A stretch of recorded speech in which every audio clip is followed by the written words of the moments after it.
Robert, I think this is the first time that we're talking to you since the Sam trade went down. So I know Joe's already discussed it, but can you just go through what that process was like for you when you guys kind of came to the terms and kind of how, I guess, challenging it was for you to let go of a player that you spoke highly of?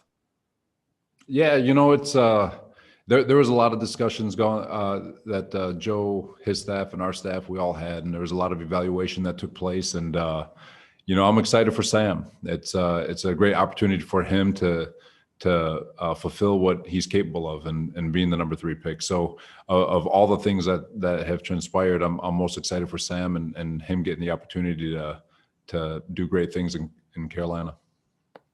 Coach, looking at the draft, I'm curious, how much does fit in your system matter as compared to talent at the available pick when you're making your decision, along with Joe, obviously?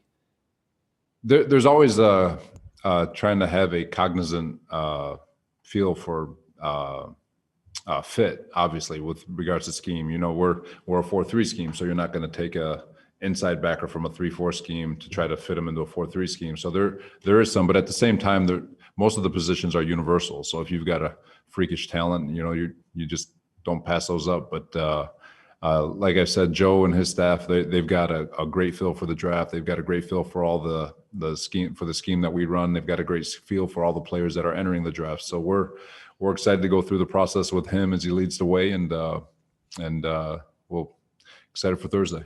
And if I could just follow up on that, how about just culture and character too, in terms of that fit? We've I've always believed that if a player loves football, they'll usually protect football off the field. They'll do everything they can to prepare to be the best football player they can be. They'll prepare off the field, on the field, in the meeting rooms, whatever they have to do. So usually for us, we judge players by whether or not they love ball and how much that love is. And you can tell through the process. And that's where I think our scouting department has done such a great job in really digging into the character of these individuals and finding out who they are and where they stand. And so from that part of it, you always find the more they love ball, the harder they'll try for it. Hey, Robert, what's the risk for you putting in a new system and building a new culture with a rookie quarterback, as opposed to, you obviously could have had someone with 3 years of experience? And also, how comfortable are you with whoever it is you're going to get at the number 2 pick? I don't think there's risk. It still comes down to having a good football team and building a good roster around everybody. I mean, there's players here that are talented. There's rookies that are going to be coming in that are talented, and the expectation is that they're one of 53 when it's all said and done, and they've all got to perform their best to create a great football team. And so as far as pressure is concerned, there's no pressure on me. It's just there's always pressure. There's always pressure to put together the best football team we possibly can, regardless of who's playing. So very comfortable with every decision that's made, and it's our job to get them to put them in the best position to be successful, and that not just the quarterback, but every single player that takes the field. Hey, Robert, this is the host here. Just curious. I mean, everything's very new for you right now, obviously. Could you characterize your excitement level to have this number 2 pick? Obviously, you're a defensive guy, but to shape this offense with a new quarterback and shape it in Mike's system and whatnot, and just what's your level of excitement for that? This is cliche, and I'm sorry, Mark, but I'm excited for every single pick we have, because I do believe that Joe and his staff have such a great beat on the players that are entering it, that we're going to have some really cool players that come into this building. And so the level of excitement for every single player, even our players, to get on the grass with all of them, to kind of shape them all into our schemes, and to see how they all fit and to see how they all work within it. It's an exciting time. So my excitement goes beyond just the number 2 pick. It goes to the 23rd, the 34th, 66, 86. It goes to all of them, and then including the players that are currently here and the opportunities that they're going to have. So not to bore you with cliche answers, but I'm excited for all of it. Throughout your coaching career, whether it was David Carr in Houston, Russell Wilson in Seattle, Blake Bortles in Jacksonville, you've always been a part of a organization that's had either a young quarterback or a rookie starting quarterback. How much of that experience will aid you and your staff in developing this rookie? That's a great question, DJ. I never really thought about it. I actually have had a bunch of young guys and along the way, and we've seen successes with Russell. We've seen things not go so well at Jacksonville. But the one thing that I can attest to is from a schematic standpoint, the scheme that LaFleur is bringing is the best scheme in the world from an offensive standpoint, in my opinion. Defensively, we're a lot further along with regards to how we've evolved since those Seattle days back in 2013. So it's kind of taken on a life of its own. So we're very confident in the systems that we're bringing, and we're very confident in our ability to develop and help players reach their maximum potential. Hey, Robert, it's Kim Jones from NFL Network. I just wondered, coming out of free agency and now going into the draft, how would you define, perfect's a bad word, but kind of the perfect player that you want on your roster? Oh man, they come in all shapes and sizes, right? A lot of different positions.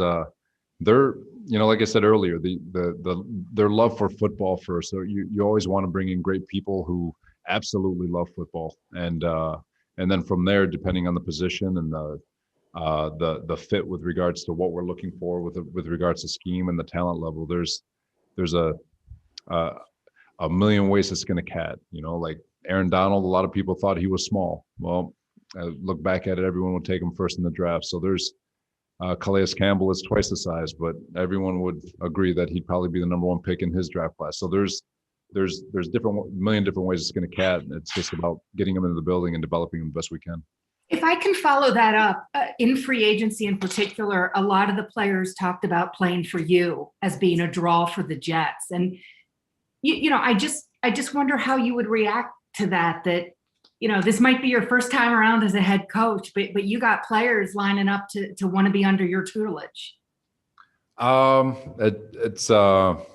It is cool, but it's more of a testament to the players. They want to play. They see the things we're doing in this organization, and you could always beat the narrative of same old Jets, but it's not. And what Joe's already been able to establish with the foundation and bringing in certain players and guys who love ball, and when you look at that free agency class that we've been able to bring in this year, you can talk about their talent levels all you want. You can plus, minus, whatever you want. But the one thing that you can take away from the men that were brought into this building is their absolute love for football. It is a tremendous group of leaders, a tremendous group of characters. And what Joe and his staff have been able to do from a foundation standpoint, the reason why these young men love to play, they love to play. And that's all you want, whether it's for whatever their why is, it doesn't matter. They just love ball. And so that's what's cool about the free agency class. And really the guys that are here and being able to just have conversations with all of them, I don't think people give enough credit to the people that are here already in terms of their love for football and what they want to achieve.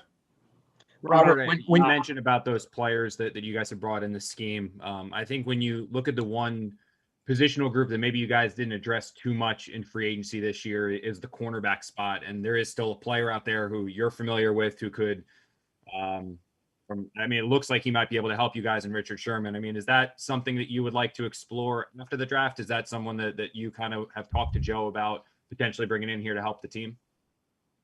There's obviously, you guys know, I love Sherm. There's a lot of things that I'll leave for Joe on with regards to that, but there's a lot of things that go into play, and that's probably more for Joe's alley, to be honest with you guys. Hey, Robert, Brian Costello from the New York Post. You've mentioned a few times on this call already that you want guys who love ball, love football, and I'm sure being a good teammate is important. How do you square that up with the guys who opted out of college football last season when you're evaluating that draft? Because somebody out there can make an argument, well, did they love football if they were willing not to play? How do you square that up in your mind? And then I had one follow-up after your answer. No, that's a great question, Brian.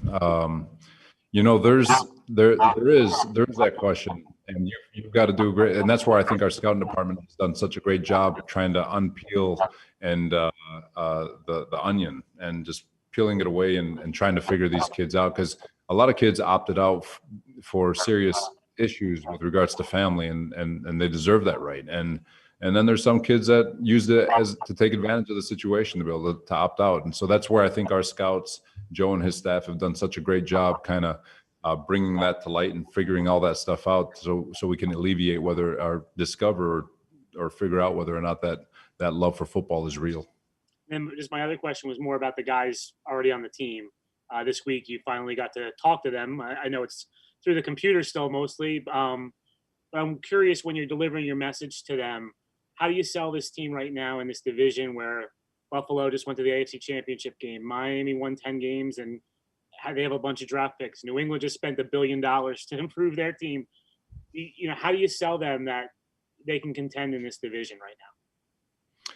You know, it's I'll say this first and foremost, that it's not about them. It's about us and what we do every day to get better. And that's first and foremost. And that's the main focus. And with great respect to Buffalo, Miami, New England, always. But our focus is in-house and what we got to do to get better every day. And whatever the results are, we'll be happy with it because we'll put our best out there.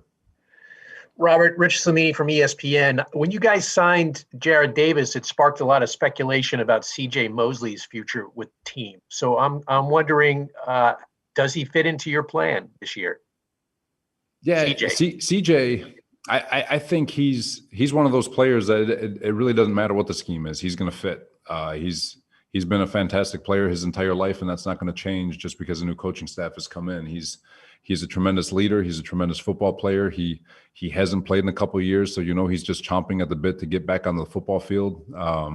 And so we're excited to get a chance to work with him and to help him get back to playing every day and being the star that he's been.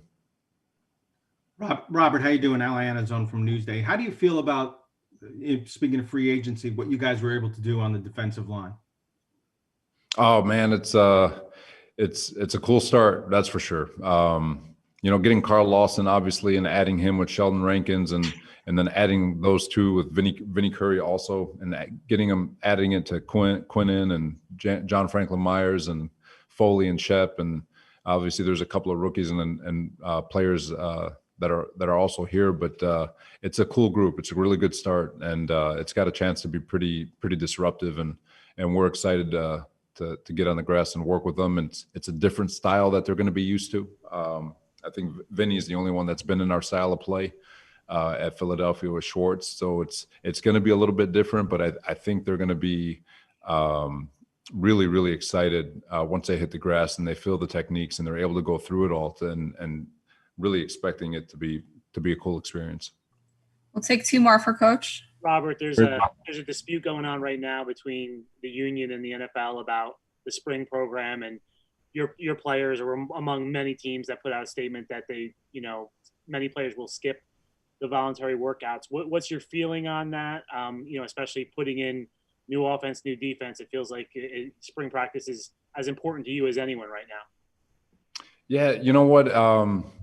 It's always been voluntary. It's been voluntary since I've been in the league, so I always respect their decision on whether or not they want to show up. But we've had such a strong presence here, much stronger than I had anticipated, of players, and so we're and they're going to benefit. The ones who are here are going to benefit from it. And like I said, we're excited to work with all of them. So, Robert, last one here.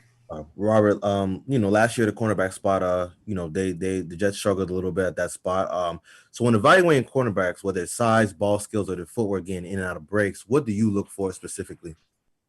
Give me the position. I'm sorry, you broke up. Cornerback. Corner. First and foremost, whether or not they can win in man coverage. That's the big thing. Every single game comes down to whether to a one-on-one situation, and so obviously foot speed and all that stuff. There's a million different ways to skin a cat. Like Richard Sherman is 6'3", 32-inch arms or 33-inch arms, whatever it is, and you guys see the big lanky guy, and then you got Jason Verrett, who's this little itty bitty guy. Completely different body types and skill sets, but they both win in man coverage. So, and then Emmanuel Mosley, who we had in San Francisco, was in the middle somewhere. So there's a million different ways to skin a cat, and but at the end result of winning in man coverage and getting off of those money downs are what's important.